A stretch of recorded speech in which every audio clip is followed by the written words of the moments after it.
Good morning दोस्तों। Bessel function की हम आपको नेक्स्ट वीडियो लेकर आए हैं, जनरेटिंग फंक्शंस। अब जनरेटिंग फंक्शन फाइंड करेंगे, generating function for the Bessel function jnx। If n is a positive integer, कोई भी पॉजिटिव इंटीजर n दिया हुआ है, then jnx is the coefficient of zn in the expansion of e की power x by 2 z minus 1 upon z in the ascending and descending power of z, that is summation n बराबर minus infinity to infinity gnx zn e की power x by 2 z minus 1 upon z। कहने का mean क्या हुआ कि अगर हम इसका एक्सपेंशन खोलें तो z की पावर n या z की एस्केंडिंग पावर हो, या तो बढ़ती हुई घातें हो या z की घटती हुई घातों के जो कोफिशिएंट होंगे वो आपके jnx ही होंगे। यानी कि z की पावर n का कोफिशिएंट निकाला जाए तो वो क्या निकल के आएगा jnx, और z की पावर माइनस n का भी कोफिशिएंट निकाला जाए तो वो भी क्या निकल के आएगा आपका jnx। तो कहने का मतलब क्या होगा कि इसकी एस्केंडिंग पावर हो या डिस्केंडिंग पावर हो, एस्केंडिंग या डिस्केंडिंग पावर में इनके जो कोफिशिएंट आएंगे वो क्या निकल के आएंगे, jnx ही निकल के आएंगे।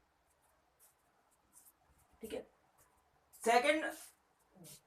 jnx ही निकल के आते हैं और इनका जो सम है वो इस एक्सपेंशन के इक्वल होता है, ये हमें प्रूफ करके बताना है। ठीक है,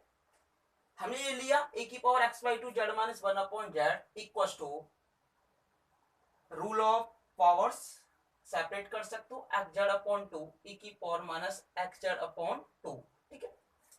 ई की पावर एक्स का एक्सपेंशन आप जानते हो, सिंस ई की पावर एक्स इक्वल टू होता 1 plus x upon factorial 1 x square upon factorial 2 plus dot dot dot. तो यहां से एक्स के स्थान पर एक्स जेड अपॉन 2 है तो 1 प्लस एक्स अपॉन फैक्टोरियल 1 लिख सकते हो यहाँ पर, plus 1 upon factorial 2 x square upon factorial 2 x n upon factorial n x n plus 1 upon factorial n plus 1 x n plus 2 upon factorial n plus 2। इस प्रकार ये आपके आ जाएंगे। अब ये दूसरा एक्सपेंशन भी है माइनस एक्स जेड अपॉन 2, तो यहाँ माइनस हो जाएगा, एक्स के स्थान पर माइनस एक्स कर देंगे तो माइनस एक्स जेड अपॉन 2। तो जब ये वाला आपका 1 अपॉन 2 जेड आएगा, सॉरी 1 अपॉन 2 जेड, जब जेड ऊपर जाएगा आपका तो जेड इनवर्स हो जाएगा। ऐसे नेक्स्ट करेंगे तो जेड की पावर माइनस 2, एन वाली टर्म में जेड की पावर माइनस एन, माइनस 1 की पावर एन चल ही रहा है, और एन प्लस 1 वाली में माइनस 1 की पावर एन प्लस जेड की power minus n plus 1 plus dot dot dot. तो हमने केवल एक्सपेंशन का फॉर्मूला यूज किया, इसको भी एक्सपेंशन कर दिया, फर्स्ट टर्म को, सेकंड को भी एक्सपेंशन कर दिया, उन दोनों का प्रोडक्ट दिया हुआ है। तो हमने क्या बताया कि जेड की एस्केंडिंग पावर हो या डिस्केंडिंग पावर हो, दोनों के जो कोफिशिएंट आएंगे वो जेड एन एक्स ही निकल के आते हैं। तो हम सबसे पहले जेड की पावर एन का कोफिशिएंट यहां से निकालेंगे। जेड की पावर एन का कोफिशिएंट फाइंड करने के लिए जेड की power N, coefficient of Z की power N in the product of 1, in the product of 1 is obtained by the multiplying the coefficient of Z N. इसमें एक तो जेड एन का कोफिशिएंट लिया, जेड की पावर एन प्लस 1 का लिया, और इसका जो मल्टीप्लाई है फर्स्ट ब्रैकेट, ये फर्स्ट ब्रैकेट में हमने लिया है with the coefficient of Z not, Z not ये वाला आएगा, Z minus 1 Z minus 2 dot dot dot in the second bracket. कहने का मीन क्या हुआ, जेड की पावर एन के कोफिशिएंट आपको बनाने हैं। अगर मैं यहाँ से जेड की पावर एन का कोफिशिएंट लेता हूं तो आएगा एक्स बाई 2 की power n 1 upon factorial n, इसका मल्टीप्लाई किससे किया जाए, 1 से, तो क्या आएगा एक्स बाई 2 की power n 1 upon factorial n. ठीक है, अब नेक्स्ट टर्म हमने लिए जेड की पावर आ रही है एन प्लस 1, अब यहाँ पे आ रही है जेड की पावर माइनस 1, जेड की पावर माइनस 1, तो किससे मल्टीप्लाई किया जाए, इससे, तो 1 से 1 कैंसिल हो जाएगा तो जेड की पावर एन बचेगा, तो यहाँ से एक्स बाई 2 की पावर एन प्लस 1 और एक्स बाई 2 की पावर 1, तो एक्स बाई 2 की पावर कितनी हो गई, एन प्लस 2, और नीचे कितना आ रहा था आपका फैक्टोरियल एन प्लस 1, यहाँ पे कितना आ रहा था फैक्टोरियल एन प्लस 1, और ये माइनस है तो माइनस आ गया, प्लस डॉट डॉट डॉट। ऐसे हम अगर नेक्स्ट टर्म करते हैं तो यहाँ था एक्स बाई 2 का होल स्क्वायर, अगली टर्म क्या थी एक्स अपॉन जेड की power N plus 2, n plus 2 और प्लस का 2 तो एक्स बाई 2 की पावर एन प्लस 4 हो जाती, तो यहाँ एन प्लस 2 है तो अगली आएगी एन प्लस 4 और नीचे आएगा फैक्टोरियल एन प्लस 2 और प्लस का था प्लस डॉट डॉट डॉट। अब मुझे इसे समीशन फॉर्म में लिखना होता तो प्लस माइनस चल रहा है अल्टरनेटिव क्रम में, r बराबर 0 टू इंफिनिटी माइनस 1 की पावर r, x बाई 2 की पावर n प्लस 0 फिर 2 फिर 4 तो n प्लस 2 r, और पहले में आ रहा था फैक्टोरियल 1 फिर फैक्टोरियल 2, तो यहाँ आ रहा है हमारे पास ऐसे फैक्टोरियल 1 था फैक्टोरियल 2 और आएगा, सॉरी फैक्टोरियल 1 फिर फैक्टोरियल 2, तो इसी प्रकार फैक्टोरियल 0 फिर दूसरे में फैक्टोरियल 1 तो फैक्टोरियल 2 तो फैक्टोरियल आर, यहाँ से आ रहा था n plus 0 n plus 1 n plus 2 तो n प्लस आर। ठीक है, अब यहाँ से आप देखोगे -1 की पावर आर फैक्टोरियल आर, और इसे क्या लिख सकते हो, आपने पढ़ा होगा गामा n प्लस 1 को लिखते हो आप फैक्टोरियल n, तो gamma factorial n plus r को क्या लिख सकते हो आप, gamma n plus r plus 1 x by 2 की पावर n प्लस 2 आर, किसका फॉर्मूला है jnx का। तो हमने क्या कहा कि सबसे पहले हमने कोएफिशिएंट किसका निकाला, Zn का, Zn का जो कोएफिशिएंट निकल के आ रहा है वो आपका कितना निकल के आ रहा है, Gnx निकल के आ रहा है। ठीक है भाई,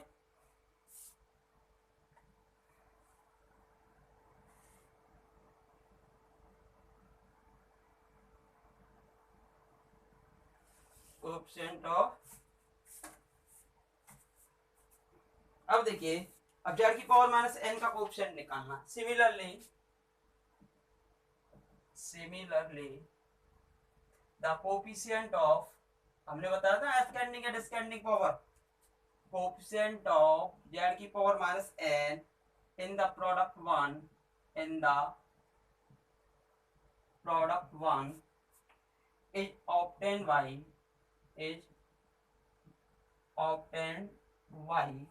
multiplying the coefficient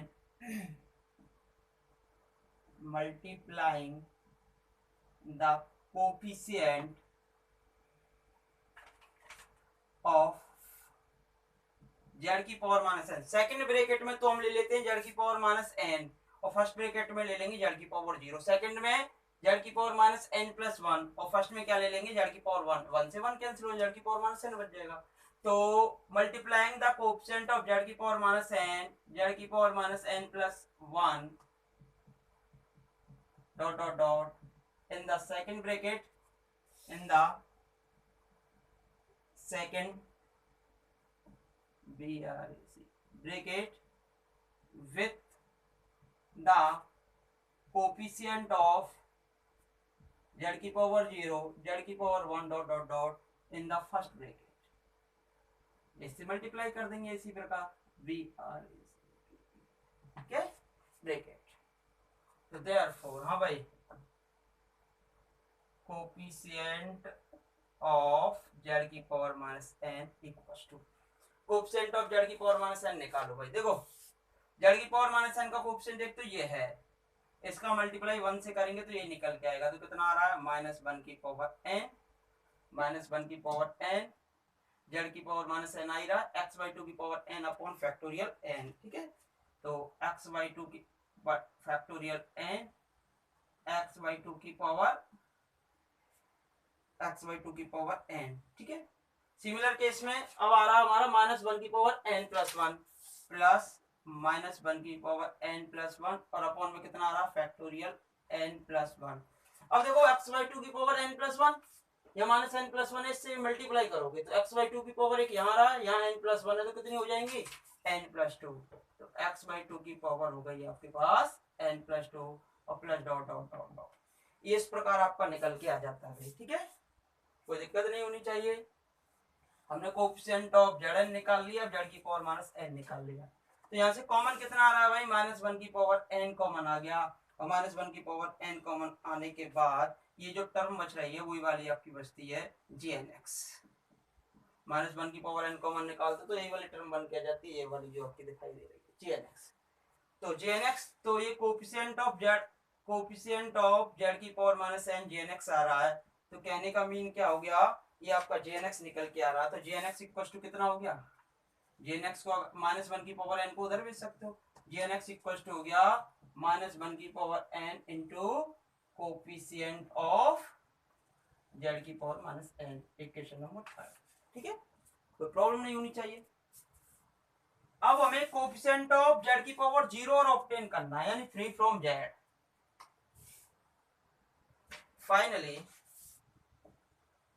finally in the product first, जो प्रोडक्ट फर्स्ट था, मतलब पावर से पावर कैंसिल हो जाए, पहले में z0 को कोएफिशिएंट इनटू z0 को कोएफिशिएंट, पहले में जेड दूसरे में जेड इनवर्स ले लेंगे, पहले में जेड स्क्वायर दूसरे में जेड की पावर माइनस 2 ले लेंगे, इनका मल्टीप्लाई करेंगे तो कोएफिशिएंट ऑफ जेड 0 बचेंगे। Finally in the product first the coefficient of Z 0, the coefficient of Z 0 is, निकालो भाई कितना आएंगे। तो पहले में वही वाला केस लिया, एक्स बाई टू की पावर स्क्वायर हो जाएगा, फिर एक्स बाई टू की पावर 4 वन अपॉन, दोनों में फैक्टोरियल टू आ रहा है तो वन अपॉन फैक्टोरियल टू का whole square plus dot dot dot dot dot. ठीक है, ये जो हमारे पास आ रहा है ये किसका एक्सपेंशन होता है, अगर n के स्थान पे क्या रख दूं, j0x, n के स्थान पे जो हमारे पास आ रहा है आप रख सकते हो भले, देखो n के स्थान पे 0 रख सकते हो, समेशन r बराबर 0 टू इंफिनिटी माइनस 1 की पावर r फैक्टोरियल r, और ये हमारे पास आ रहा है ये हमारे पास आ रहा है r plus one mean factorial r का होल स्क्वायर। ठीक है, और यहाँ से हमारे पास आ रहा है x बाई टू की पावर 2r, यही तो है। अब n की वैल्यू यहाँ पे 0 है तो इसे क्या लिख सकते हो आप, j0x। तो कोएफिशिएंट ऑफ z0 जो आ रहा है हमारा j0x, कोएफिशिएंट ऑफ z की पावर 1 और z की पावर माइनस 1, इन दोनों के कोएफिशिएंट क्या निकल के आई थी, अभी हमारे पास j1x आएंगे, n के स्थान पे कितना रख जाएगा 1। Coefficient of z2 z minus 2 के कोएफिशिएंट कितने आएंगे, z2x, क्योंकि कोएफिशिएंट ऑफ zn और z माइनस n कितना निकल के आया था, jnx, इसमें माइनस आ रहा था तो ये कितना हो जाएगा माइनस, प्लस माइनस में चल रहे थे क्योंकि यहाँ से आपने लिखा था jnx इक्वल टू माइनस 1 की power n coefficient of z की पावर माइनस n। ठीक है, तो ये हमारे पास यहाँ से निकल के आ जाता है j0x। इक्वेशन नंबर हो गई हमारे पास कितनी, 4।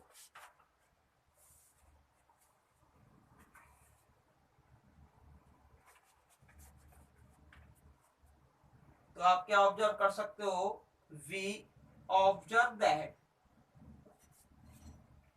द कोएफिशिएंट ऑफ, अभी हमने बताया कोएफिशिएंट ऑफ z0, दूसरा कितना आया था z माइनस z इनवर्स, तो z का भी और z इनवर्स का भी कोएफिशिएंट कितना आया था, j1x, z स्क्वायर और z माइनस 2, सॉरी प्लस में आएगा ये वाला, प्लस माइनस में चलेंगे, dot dot dot zn plus minus 1 की power n z minus n, ये तो निकले थे अभी, r डॉट डॉट डॉट, और भी निकाल सकते हो r j0x, ये तो कोएफिशिएंट निकले थे, j1x dot dot dot jnx dot dot dot respectively. तो देयरफॉर इन सभी वैल्यू को हम कहाँ रख देंगे, एक्सपेंशन में, e की power x by two Z minus 1 upon Z. तो हमारे पास जो कोएफिशिएंट निकल के आए थे j0, जेड की पावर 0 का कोएफिशिएंट, फिर हमारे पास आया था z minus Z inverse, Z j1 का कोएफिशिएंट था, फिर इस प्रकार हमारे पास आया था लास्ट वाला coefficient z minus sorry Z की पावर n प्लस माइनस 1 की पावर n जेड की power minus n jnx plus dot dot dot. ठीक है, इसे क्या लिख सकते हो, इसे प्लस और माइनस दोनों में चल रही है जेड की पावर, प्लस में भी चल रही है जेड की पावर और माइनस में भी चल रही है, दोनों समीशनों को अलग कर सकते हो। तो समीशन आपका स्टार्ट हो जाएगा कहां से, माइनस इन्फिनिटी टू इन्फिनिटी, और ये आ रहा है जेड की power n j n x, क्योंकि समेशन यहाँ नेगेटिव भी पावर चल रही है पॉजिटिव पावर भी चल रही है, यही हमारे पास प्रूफ हो जाता है x by two Z minus 1 upon Z. देखिए एक बार फिर से बता रहा हूँ, हमने कुछ नहीं किया था कि अगर इस सीरीज का एक्सपेंशन किया जाए वो ये निकल के आना चाहिए था, तो इस सीरीज का जब हम एक्सपेंशन करेंगे तो या तो फ्री फ्रॉम जेड आना चाहिए, जेड की पॉजिटिव पावर आएंगी या जेड की नेगेटिव पावर आएंगी। ठीक है, तो हमने क्या कहा, जब इसका एक्सपेंशन करते हैं या तो एस्केंडिंग पावर में डिस्केंडिंग पावर में जेड की पावर n का कोएफिशिएंट भी znx आता है और जेड की पावर माइनस n का कोएफिशिएंट भी znx की टर्म में ही निकल के आता है। तो हमने सबसे पहले इसका इन दोनों को सेपरेट किया था, दोनों का एक्सपेंशन किया की पावर x वाले फॉर्मूले से, इधर से जेड की पावर n के कोएफिशिएंट निकाले, जेड की पावर माइनस n की कोएफिशिएंट निकाले, z0x के कोएफिशिएंट निकाले, n की वैल्यू जैसे हम 1 2 3 रखते हुए गए तो ये हमारे पास ये वैल्यूज आ जाती हैं। जड़ जीरो हम निकाल ही चुके हैं, इन सभी वैल्यू को इस एक्सपेंशन में रख देते हैं, इसका एक्सपेंशन और ये हमारे पास एक टर्म निकल के आ जाता है। ठीक है, नेक्स्ट वीडियो में हम इसी से रिलेटेड ट्रिग्नोमेट्री वाले कॉन्सेप्ट आपको कराएंगे। धन्यवाद।